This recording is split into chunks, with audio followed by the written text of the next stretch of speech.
touch me, touch me, touch me. I like the way she fuck me, fuck me, fuck me, fuck me. Hit it, hit it, hit it, drop. Hit it, hit it, hit it, drop. What's good with YouTube? This your boy CJ. And this your girl RINA. Make sure y'all subscribe CJ and RINA. Alright, today we're gonna react to a video on geography now. Iceland. Guys, don't forget to donate the bottle, keep going. Also, there is a Claire.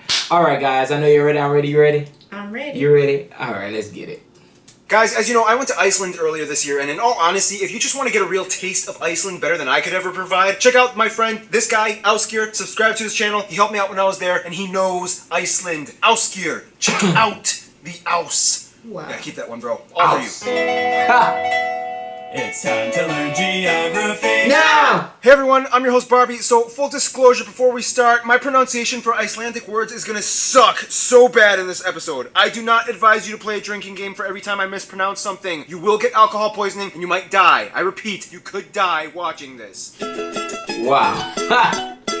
Iceland! Just the name invokes an obvious clue about where it is geographically. First of all, the country is located at the confluence of the Atlantic and Arctic Oceans east of Greenland and just south of the Arctic Circle. The country is divided into 6 constituencies, 3 big ones, and 3 of which are confusing because they basically just split up the most populous areas in the west. Reykjavik is the capital and the northernmost capital in the world, which is split into 2 constituencies, north and south, whereas the southwest constituency is divided into 4 non-contiguous exclaves, but they still act as 1 constituency, not 4. So it's 6 small separate entities that act as 3 constituencies. Get it?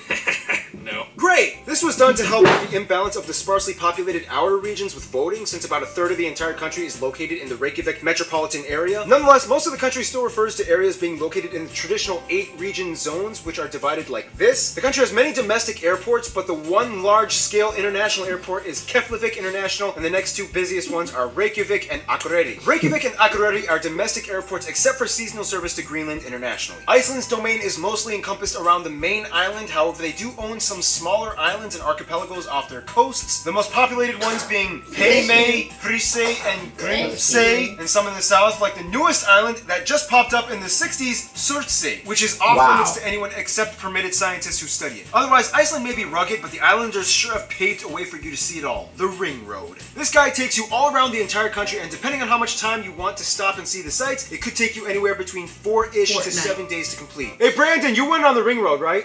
It was like How long did it take you? About 9 days. Okay, maybe my facts were wrong. Otherwise, some top notable man-made sites and landmarks might include the National Gallery, the Viking World Museum, the stone carvings of Paul Guðmundsson, the U.S. Navy D3 plane wreckage site, the Viking Village, the Sea Monster Museum, pretty much all of Akureyri, the Whale Museum, the Design Center. All over the countryside, you can find turf houses with grass on their roofs, the country's iconic landmark and beautifully constructed icicle-shaped church,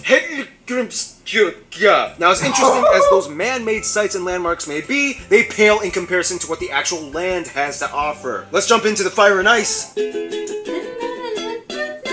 Alright, let me just put it this way. Iceland doesn't need an amusement park or roller coasters because the entire island is just like a wonderland in itself. First of all, Iceland is the 18th largest island in the world and the 2nd largest in all of Europe. The entire country lies transected on the mid-Atlantic range, which divides the North American tectonic plate with the Eurasian plate, splitting open about 2 centimeters every year. You can even see the divide for yourself with your own eyes. Nearby Reykjavik at Thingvellir, with the largest natural lake, Thingvellir, the land splits open and you can literally walk from Eurasia to North America. Underneath the waters, you can get even closer to the divide at the Silfra, that was easy, known as the clearest water diving spot in the world, where visibility can go up to 100 meters. Over 80% of the country is mountainous, with the tallest point, Hvannadalshnúkur. 11% of the country is covered with 6 main glaciers, the largest one in the southeast, Vatnajökull, and the smallest one, which just erupted in 2010, Eyjafjallajökull. With hundreds of volcanoes and about 30 of them are consistently active, as the longest river, the Kjolur meanders through the deep central Hofsjökull glacier to the ocean.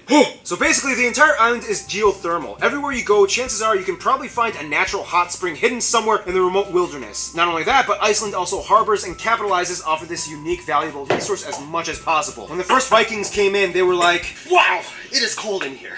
I mean, I knew Norway was chilly, but dang! Is there anything here we can use to not, like, freeze to death? Yeah, they killed a lot of sheep and made more wool clothing, but then eventually they found out how to generate power with the hot springs. Geothermal energy provides about a quarter of the country's power alone, and the rest is mostly hydroelectric from dams and renewable sources. Nonetheless, only about 1% of their land is arable, mostly confined to the south peripheral lowlands where root vegetables and kale and cabbage and cauliflower are grown, alongside numerous geothermal heated greenhouses that harvest warm climate produce like tomatoes, cucumbers, and yes, even bananas, making Iceland the northernmost banana producing country in the world. Of course, the country also hosts a unique variety of Arctic wildlife like puffins, foxes, seals, narwhals, and the national animals, the griff falcon, and the famous highly accredited Icelandic horses. By the way, yes, it's true, Iceland is the only country with no mosquitoes. However, they do have 2 species of midges. He said midget. Midges, which are similar to mosquitoes, and actually one of the species does actually bite, so it's kind of like having mosquitoes anyway. Iceland has fighting midget. Keith, speaking of which, traditional Icelandic food is, let's just say, even my Icelandic friend said this. This is so disgusting. Why would anyone eat this? Yeah, let's just say the Vikings had some very unorthodox tactics when it came to food preservation. Dishes like sheep's head, stockfish jerky, head cheese, sheep testicles, and the famous haukar. What is it exactly? Well, let's just say... Hey, so I got the shark, but it's poisonous. How do I eat it?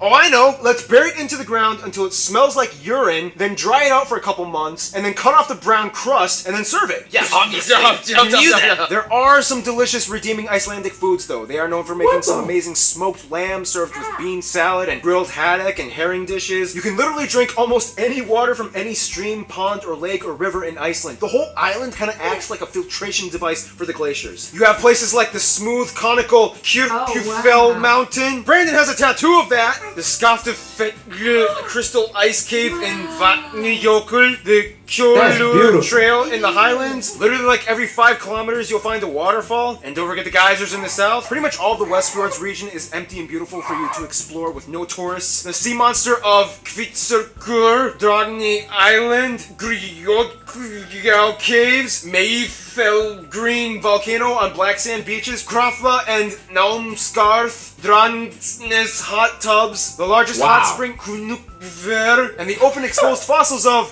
If you went against my disclaimer and played that drinking game, you should be in an ambulance by now. Speaking of drinking, Icelanders are awesome people to socialize with. Let's meet them, shall we? Now, if the Nordics were a family, Iceland would be like the little brother that got lost at sea from a shipwreck, got stranded on an island, and became a wild man. First of all, Iceland has a population of about 335,000 people and is the most sparsely populated country in Europe. About 92% of the country identifies as ethnically Icelandic, about 4% are Polish, and the remainder are other immigrants from all over, mostly Nordic, West European, and a few Asians mixed in as well. They also use the Icelandic kroner as their currency, they use the Type C plug outlet, and they drive on the right side of the road. Now, being Icelandic is actually very unique genetically in contrast to the rest of their Nordic cousins. Basically, way back yeehaw, the Vikings were like, hey, we're sick of Norway. Let's make a new home. Oh, but wait. We need women. But most of the Norwegian women were like, So they made a quick stop to the British Isles and kidnapped a bunch of Irish and Celtic women and brought them over. About 70% of all their women, that is. To this day, a typical Icelander actually has a portion of Irish or Celtic roots in their blood. Now, obviously, if you are one of the few lucky people that hasn't ended up in an ambulance yet, you'll have noticed that the Icelandic language is incredibly unique, often touted as one of the hardest languages in the world to learn. Yes, it is. I mean, half the time the letters make no sense. F can make a V or a P sound, sometimes P and a T make a F sound, sometimes the G makes a W sound. These 2 letters both make a Th sound, and sometimes when there's 2 L's, it makes like a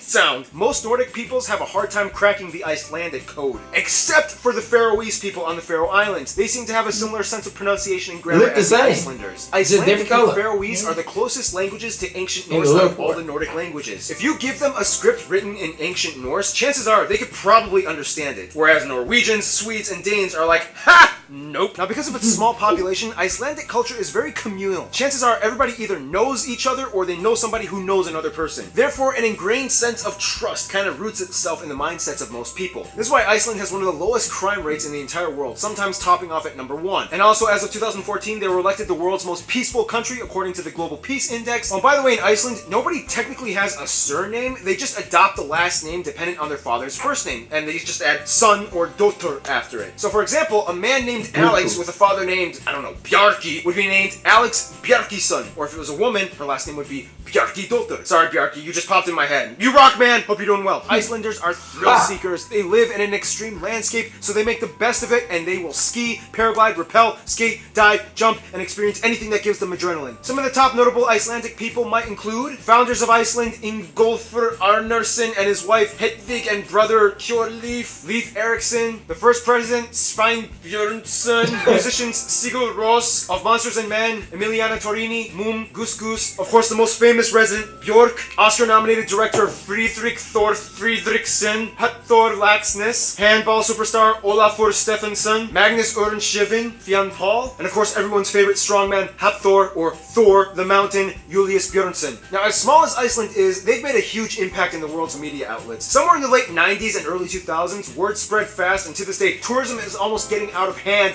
as they get over 3 times their own population in tourism every year. Hotels need to be built, staff need to be hired, and diplomacy is key in operating the whole deal. Which brings us to...